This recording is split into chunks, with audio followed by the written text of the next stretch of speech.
학교폭력 가해 학생 부모 교육 왜 중요한가에 대해서 살펴보겠습니다. 오늘 말씀드릴 핵심은 우리 아이가 학교폭력의 가해 행동을 했다면 부모가 가장 먼저 해야 할 일은 아이를 무조건 감싸는 것이 아니라 사실을 차분히 확인하고 책임을 배우게 하는 것입니다. 많은 부모님이 처음에는 우리 아이가 그럴 리 없다. 장난이었을 뿐이다. 상대도 똑같이 했을 것이다. 라고 말합니다. 하지만 이런 반응은 문제를 축소시키고 아이에게 잘못된 메시지를 줄 수 있습니다. 가해 행동은 단순한 실수가 아니라 타인의 안전과 존엄을 해친 행동입니다. 따라서 부모의 첫 반응은 처벌을 피하게 해주는 역할이 아니라 멈추게 하고 돌아보게 하며 다시 배우게 하는 역할이어야 합니다. 부모가 침착하게 대응하면 아이는 우리 집은 잘못을 덮는 집이 아니라 잘못을 바로잡는 집이구나라는 기준을 배우게 됩니다. 부모가 사건을 알게 되었을 때 가장 중요한 것은 감정적인 반응보다 순서 있는 대응입니다. 첫째, 아이의 말을 들 때 바로 결론 내리지 않습니다. 사실대로 처음부터 말해보자. 엄마 아빠는 내 편이지만 잘못은 정확히 확인할 거야 라고 말해주세요. 둘째, 피해 학생과 학교의 입장을 가볍게 여기지 않습니다. 아이 말만 듣고 억울함부터 주장하면 갈등이 더 커집니다. 학교가 조사 중이라면 협조하는 태도가 필요합니다. 셋째, 변명보다 사실 정리를 먼저 합니다. 언제, 어디서, 누구에게 어떤 행동을 했는지, 반복이 있었는지, 온라인 공간도 포함되는지 확인해야 합니다. 넷째, 아이에게 즉시 멈춤의 기준을 분명하게 알려야 합니다. 연락, 메시지, 단체방 언급, 보복성 말, 주변 친구를 통한 압박까지 모두 중단해야 합니다. 다섯째, 부모끼리 감정적으로 직접 해결하려 하기보다 학교의 공식 절차를 존중해야 합니다. 성급한 접촉은 2차 갈등을 만들 수 있습니다. 부모가 선의로 한 말이 오히려 상황을 악화시키는 경우가 많습니다. 너도 억울하지? 일단 아니라고 해. 와 같은 말은 책임 회피를 가르칩니다. 그 정도는 다들 한다는 말은 폭력의 심각성을 무디게 만듭니다. 들키지만 않았으면 됐는데 라는 태도는 잘못보다 처벌 회피를 더 중요하게 만들 수 있습니다. 피해 학생도 문제가 있었을 거야 라는 말은 공감 능력을 떨어뜨립니다. 또 한 가지, 아이를 공개적으로 망신 주거나 감정적으로 몰아붙이는 것도 도움이 되지 않습니다. 죄책감은 필요하지만 수치심에 눌린 아이는 오히려 거짓말과 방어로 가기 쉽습니다.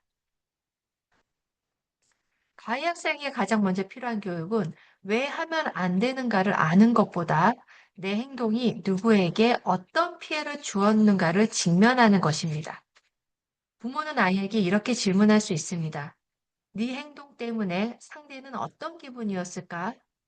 학교에 가는 게 얼마나 두려웠을까? 네가 반대 입장이었다면 어땠을까?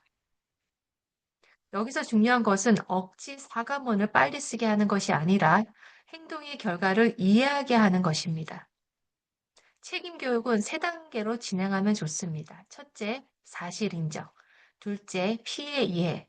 셋째, 재발 방지 약속입니다. 이 과정에서 부모는 잘못했으니 끝이 아니라 잘못을 인정하고 바꾸는 것이 진짜 책임이라는 메시지를 반복해서 주어야 합니다. 학교 폭력은 단지 성격이 나빠서만 생기지 않습니다. 분노 조절의 어려움, 우월감, 관계 기술 부족, 집단 분위기에 휩쓸리는 태도, 온라인 익명성 등이 함께 작용할 수 있습니다. 그래서 부모는 아이가 화가 났을 때 어떻게 표현하는지, 친구 사이에서 힘을 어떻게 쓰는지, 단체 안에서 약자를 어떻게 대하는지 살펴봐야 합니다. 집에서는 감정 이름 붙이기 연습이 필요합니다. 화가 났구나, 무시당했다고 느꼈구나, 창피했구나처럼 감정을 말로 표현하게 돕는 것입니다. 그리고 다음 문장을 훈련해 볼 수 있습니다. 화가 나도 밀치면 안 된다. 장난이어도 상대가 싫다면 멈춰야 한다. 친구들 앞에서 웃자고 한 말도 상처가 되면 폭력이 된다. 공감 교육은 훈계보다 대화가 효과적입니다. 부모가 먼저 타인의 감정을 존중하는 말을 자주 보여주는 것이 중요합니다. 요즘 학교 폭력은 교실 안에서만 일어나지 않습니다. 단체 채팅방, SNS, 사진 공유, 별명 만들기, 따돌림 유도, 댓글 조롱 같은 디지털 폭력이 함께 발생하는 경우가 많습니다. 부모는 오프라인에서만 안 하면 된다고 생각하면 안 됩니다. 온라인 공간에서도 기록이 남고 반복성과 확산성이 커서 피해가 더 심해질 수 있습니다.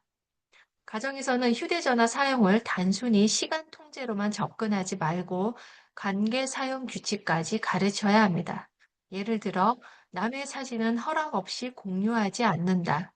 단체방에서 한 사람을 몰아가는 말에 동조하지 않는다. 웃긴 밈처럼 보여도 누군가를 조롱하면 폭력이다라는 기준을 분명히 해야 합니다.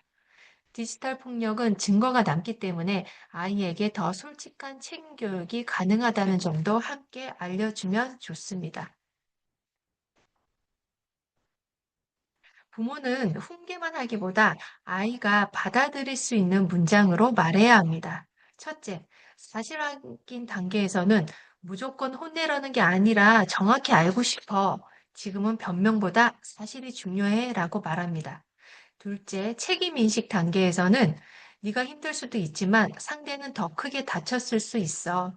잘못을 인정하는 건 약한 게 아니라 용기 있는 행동이야 라고 말합니다. 셋째, 변화 약속 단계에서는 다시는 이런 방식으로 힘을 쓰지 않는 방법을 같이 배우자. 필요하면 상담도 받고 부모도 같이 배우겠다고 말할 수 있습니다. 이때 부모의 말투는 차분하고 단호해야 합니다. 화를 크게 내는 것보다 기준을 분명하게 지키는 태도가 더 교육적입니다. 아이 학생 보호자가 학교와 협력한다는 것은 무조건 학교 판단에만 따르라는 뜻이 아닙니다. 중요한 것은 방어적 태도보다 교육적 태도로 접근하는 것입니다. 학교 상담, 담임 면담, 생활지도, 관계 회복 프로그램, 전문기관 연계가 필요하다면 적극적으로 참여해야 합니다. 부모는 학교에 우리 아이가 무엇을 배워야 하는지, 재발 방지를 위해 가정에서 무엇을 함께하면 좋은지를 질문하는 것이 좋습니다. 반대로 우리 아이 기록에 남느냐, 처분만 줄일 수 없느냐에만 집중하면 아이는 결국 부모가 걱정하는 것이 잘못의 교정이 아니라 불이익 회피라고 받아들일 수 있습니다. 학교와 가정은 서로 아이를 탓하는 관계가 아니라 아이를 다시 건강한 관계로 이끄는 공동 교육자라는 관점이 필요합니다. 모든 과외 행동이 같은 이유로 발생하는 것은 아닙니다. 반복적 폭력, 충동 조절 어려움, 거짓말의 지속, 피해에 대한 무감각, 가정 내 공격성, 또래 지배 행동이 반복된다면 전문 상담이 필요할 수 있습니다. 상담은 문제가 심한 아이만 가는 곳이 아니라 관계를 배우고 감정을 조절하는 방법을 배우는 교육의 연장선입니다. 특히 부모 상담도 중요합니다. 아이의 문제 행동 뒤에는 가정의 의사소통 방식, 훈육의 일관성 부족, 과잉 통제 혹은 방임, 부모의 감정 표현 방식이 영향을 주는 경우도 있기 때문입니다. 따라서 아이만 고치면 된다가 아니라 가정 전체가 배우고 바뀐다는 관점으로 접근하면 훨씬 효과적입니다. 앞으로 부모 교육의 방향은 단순히 혼내기가 아니라 세 가지를 함께 가야 합니다. 바로 책임, 회복, 예방입니다. 첫째, 책임 교육입니다. 잘못을 분명히 인정하고 결과를 받아들이는 힘을 길러야 합니다.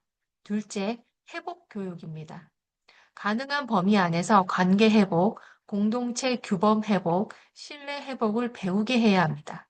물론 회복은 피해 학생의 안전과 의사를 최우선으로 해야 합니다. 셋째, 예방 교육입니다.